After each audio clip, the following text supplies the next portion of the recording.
Hello and welcome. You're listening to the West Clay Realty Podcast, hosted by Scott Pollard and Joe Kempler. Welcome to the West Clay Realty Podcast. I am Scott Pollard, and today we have Joe Kempler. We are partners in Kempler Pollard Realty underneath the West Clay Realty banner. Hi, Joe. Good morning. Good morning. How are you, Scott? Doing very well. I can see my desk over there. Don't talk about the Colts. Don't talk about the Colts. Oh. I'm kidding. I'm happy for you. I'm just not happy for my Raiders. They're doing Raider stuff again. But I see my desk over there. Looks good. As a reminder, there's a reason I'm at my home office recording so that we don't have feedback issues with Joe and I doing this. So that is my desk in the background. It's lonely, but Joe's keeping an eye on it for me. Right. So today, Joe, we're going to talk about inspections. Is this your favorite part of being a realtor? Well, as I've said before, this is my least favorite part of the job. It's probably the hardest part of the job today. I think it's probably because of expectations that buyers and or sellers have. Yeah. So, yeah, it's probably harder in the negotiation than the initial coming up with whatever the price is of the property. All right, so we'll get into that a little bit, but just for information purposes, what is an inspection really quickly, and what is that process? After we go under contract, then an inspection is typically guaranteed to occur, correct? That's correct. And in most cases, I would say that it is a very good idea to have the property inspected, even if it is new construction. You would think that with new construction and the codes, the inspections that are coming out from the county or the city would be all you need, but actually having an inspection of the mechanicals, the plumbing, the construction is really important, I think, for a buyer. Also, I think it's a good idea prior to putting a house on the market that perhaps a seller would consider having an inspection. This can alleviate a lot of the aggravation down the road. Well, and the reason we suggest that to clients is because in the manner of alleviating maybe issues or being able to head them off at the pass. Like if a seller is going to list their house and they get their own inspection, they find out there's a few issues that no matter what the buyer wants to do, they're going to have to address these things. Perchance there's a railing that's loose. That's a fire code violation, and that's obviously going to come up. There's no negotiating around something like that. That's a code thing. That's not an aesthetic thing or something that a buyer may go, well, I want that railing to be nice, but it doesn't really matter. That's something, well, just for the safety and security. So talk about the difference between, and this is part of what is the hardest part about the inspection process between agents and clients, but the difference between a cosmetic request and something that would be necessary to repair. Well, basically, when you are buying the house, you can see cosmetically what needs to be done. Mm-hmm. So that should be considered probably when you're making the offer, not necessarily when you're getting or negotiating repairs to be made. Cosmetic is something that, again, is not a part of the inspection process. And then when sometimes people come back with the inspection report, there's a list. There's things that say maintenance. There's things that say repair. There's things that say, danger or that it would affect the habitability of the home. For example, a high level of mold, or here in Indiana, radon is a big topic. So I guess what I mean is we do our best to temper our clients' expectations on both sides, both as a seller agent or as the buying agent, where we try to give our clients the information of, hey, this is something that most houses you're going to have to deal with. Some of them are just house problems. Do you really want to lose the deal over a little bit of mold that might be in the attic when you can easily get that taken care of? Are you going to walk away from this house as a buyer just because there's a little bit of mold in the ceiling. I understand allergies. I have allergies myself. My kids have allergies. But do you want to talk about maybe some examples of people that tend to get stuck on the wrong kind of things when house problems are house problems? Well, again, it's setting the expectations both on the buyer and the seller side.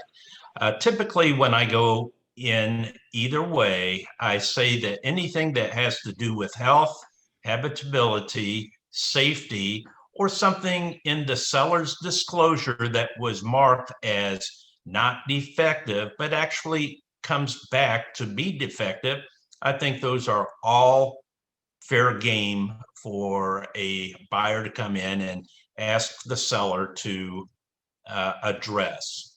It could be just an explanation. For instance, if the inspector saw, I'll say, organic growth, they don't necessarily come out and say mold, because it's not known whether it's a growth or on a beam. It could be a dirt. But the inspector is going to make sure that it's brought to the attention of the buyer, just so that the buyer knows. Then it's up to the buyer to decide what they want to do. The other thing about inspections is that the inspector, it does a very good job of bringing out issues or perhaps questions. Within the inspection process, there are opportunities to bring in the specialists, and that could be HVAC, roofing, plumbing, whatever might be of question, windows. So that should be done at the time of inspection or very shortly after. If you want to get inspections of those mechanicals or roof or physical siding, whatever, that is up to the buyer to do, not the seller. A lot of times within the response, the buyer is going to ask that the seller come and get an inspection. That's not the seller's responsibility. It is the buyer's. So I think I got off a little bit onto a tangent. But those are things, again, setting the expectations of the sellers and the buyers. Well, and that stuff is in the contract as well. So a good agent explains those things. We tend to spend a little bit of extra time on inspection during the purchase contract portion of the transaction where, okay, here's our offer, but understand that those inspections, if you want additional inspections besides just a regular general overall inspection, those are going to be at your expense as the buyer. And you can't expect the seller, just because you don't like the way the roof looks, to go at their own expense and hire a roofing contractor. That would be at your expense to make sure that the quality of the house is what you're expecting it to be. And it's not always an expense. It's sometimes contractors will come out and provide that service as a free service.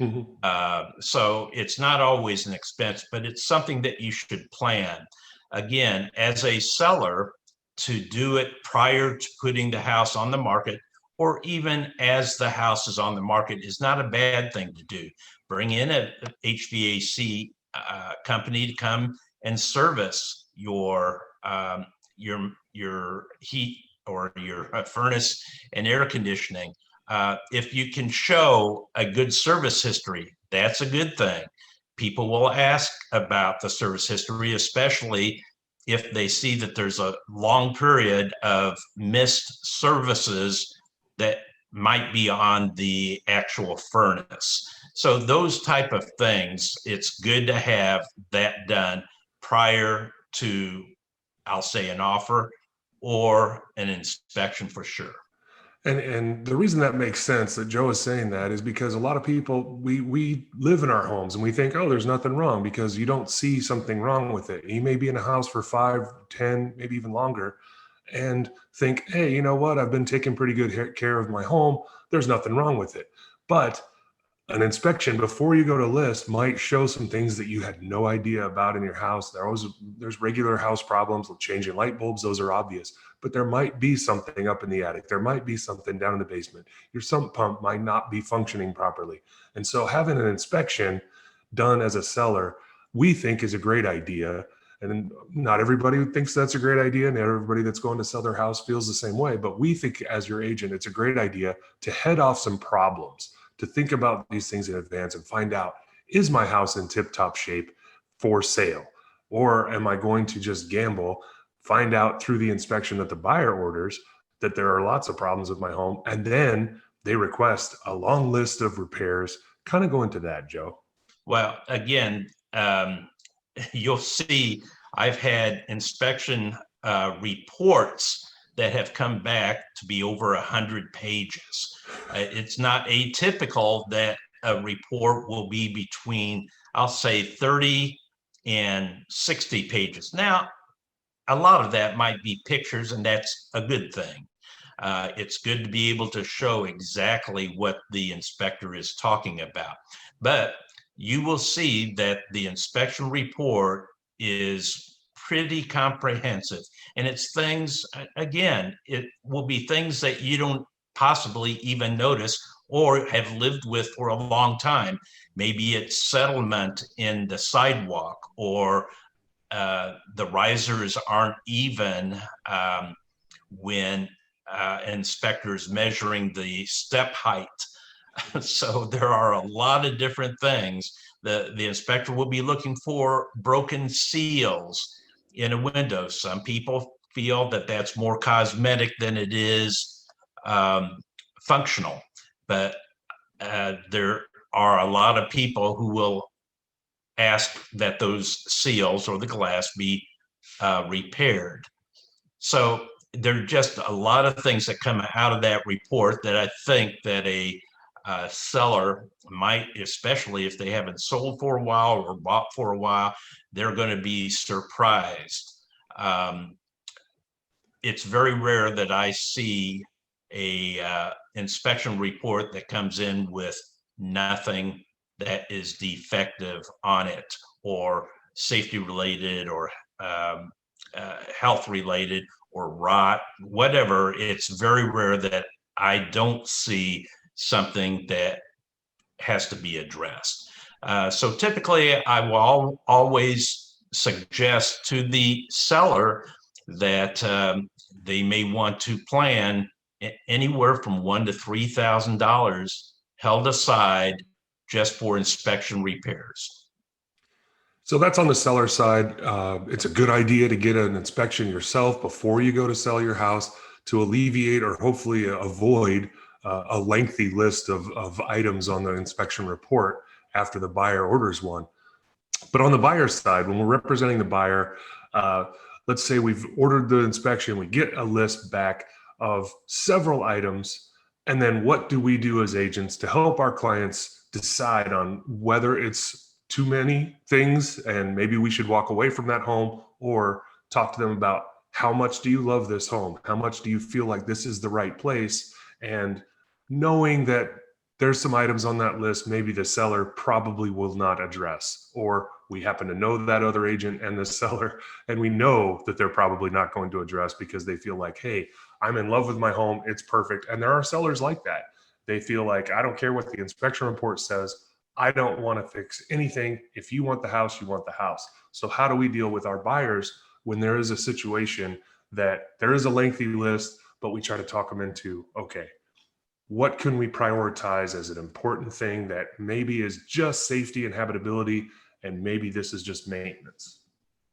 Well, that's going to be up to the buyer as to, is this the home that they want to live in for the next X number of years? Is this a place you want to raise the family? Is this a place maybe that you are buying at a very good price and you can fix those things based upon the price and do it yourself?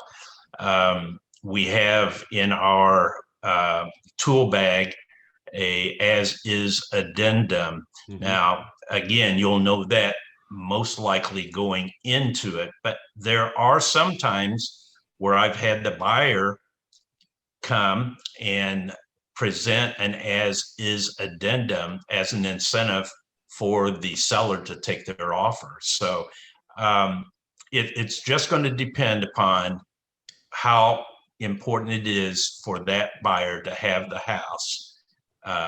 And is that their dream house? And an as is addendum, just to go into a little bit of detail about what Joe was talking about there. Basically, that just means if you're on the buy side, which is more rare to hear that, but if you're on the buy side and you come with an offer that says as is, basically what you're saying is I'll pay the price, we can waive the inspections, or we'll get the inspection, but I will not hold you accountable to repair anything that comes up. I just want to know what's wrong with the house, but I'm going to take the house.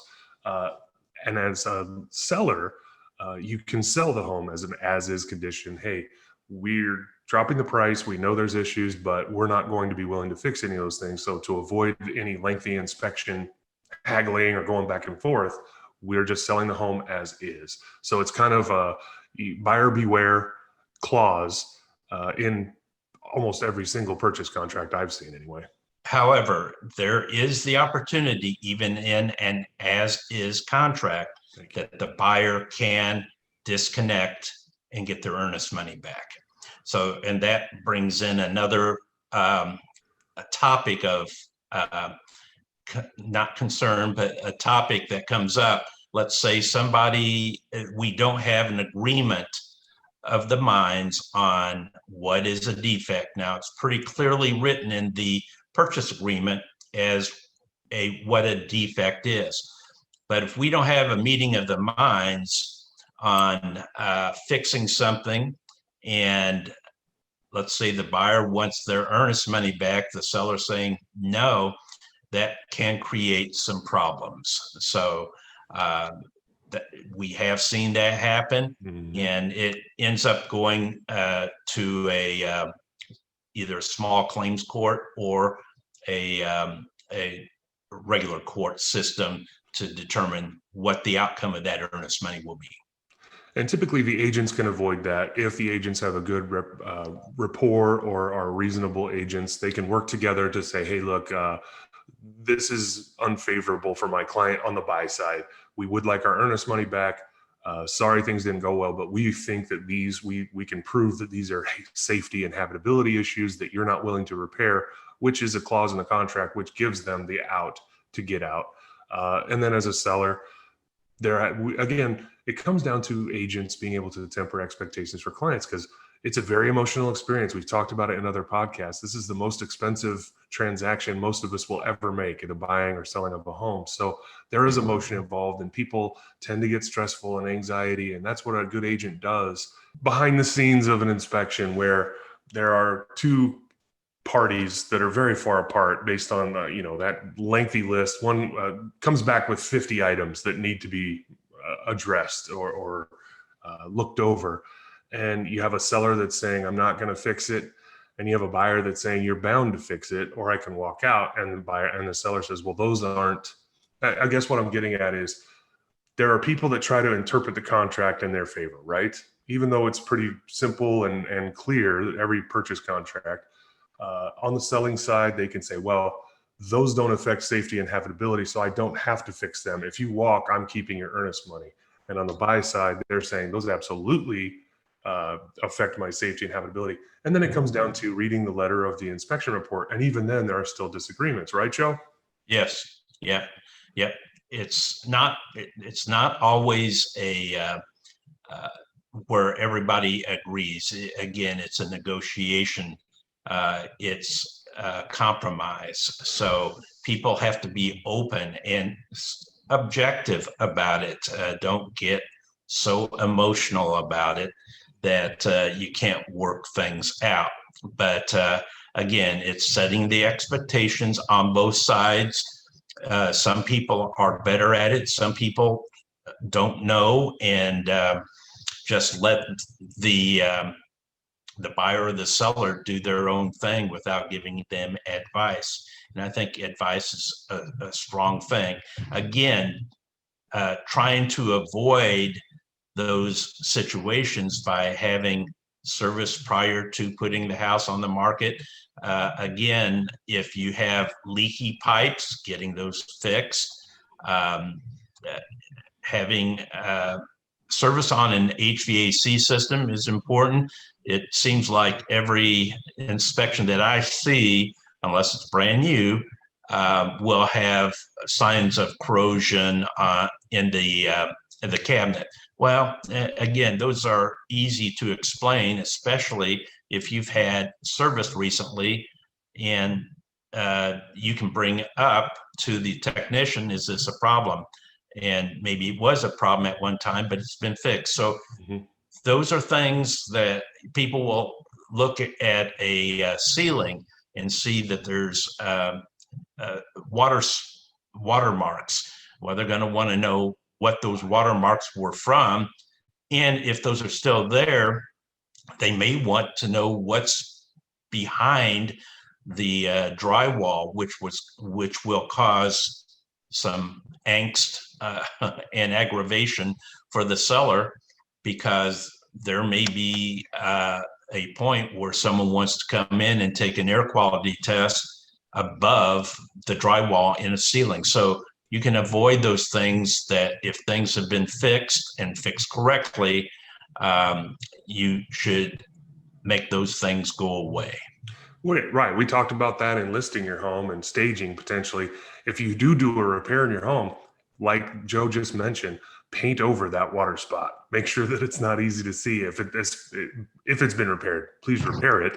But if it's been repaired, make sure that the repair is done correctly and it looks like it's been repaired, as opposed to it looks like it's still an ongoing problem. But we've touched on a lot of things about both on the buyer and the seller side, and these negotiations and the emotion that comes in. As you said, this is also my least favorite part of being an agent. It's not awful, but it is the hardest part about being an agent, because, as I've found out, because of these situations, because people get so close, and when you're thinking, okay, it's a $400,000 or $500,000 house or more, whichever it is, whatever number it is, and you get people arguing over a few $100s of inspections or even a couple $1,000s worth of inspections, and if you can try to figure it out how to get that to ring true in your client's head and keep going, like, okay, I'm willing to spend $500,000 for this house to buy it, but they won't pay $2,000 to do the repairs. How bad do I want this house? And it's funny how, not funny, but it has happened where people will walk away from they're ready, the money's there, they can afford the home, but the seller won't do $1,500 worth of repairs, and they'll say, you know what, I'm out. And when you're that close, it's very aggravating, because as agents, we've put in a whole bunch of time. And this is where I've really become humble as an agent, because in the past, and all the houses, and we have the same background of moving many, many times throughout our lives in different states and buying and selling homes before we were agents, and thinking, oh, it's not that hard of a job. But this is the part of the job, I think, where agents earn the money. This is the part that most people don't really realize that is occurring, because they think, oh, it's just inspection, blah, blah, blah. But that's where most of the back and forth, in my experience, comes, and most of the anxiety and emotion comes out over these inspection items. Do you have any stories that you want to share regarding those, Joe? Not really. I think it's most important that you just set the expectations and get the stuff done prior to having it come up as an aggravation. So on the selling side, get an inspection done before you list your home, so that, even if you don't want to do the repairs, at least you have it, and it's an accredited company that you can even post on the listing, hey, we've just had an inspection. It's a smart thing to do to help a buyer feel more comfortable. Hey, they're taking care of the home. It's a more attractive home because I know what's wrong with it already. Even if they want to order another inspection, the other inspection will probably mirror the first inspection, if both companies are good inspection companies, and we have those in our bag. But on the buy side, temper your expectations. Understand that every home has issues, new, old, in between. Every home has issues, and it comes down to, hey, will the seller address the important things? And if not, how bad do you want this house at this price? Am I leaving anything out, Joe? No, All right. That's about it. Well, that's been inspections for this version of the West Clay Realty podcast. Thank you to Joe Kempler, and my name is Scott Pollard. Thank you for listening. Thanks, Scott. We hope you enjoyed the West Clay Realty podcast. Be sure to like, subscribe, and ask questions. Who knows, your submission may be discussed in a future episode. Thanks for listening.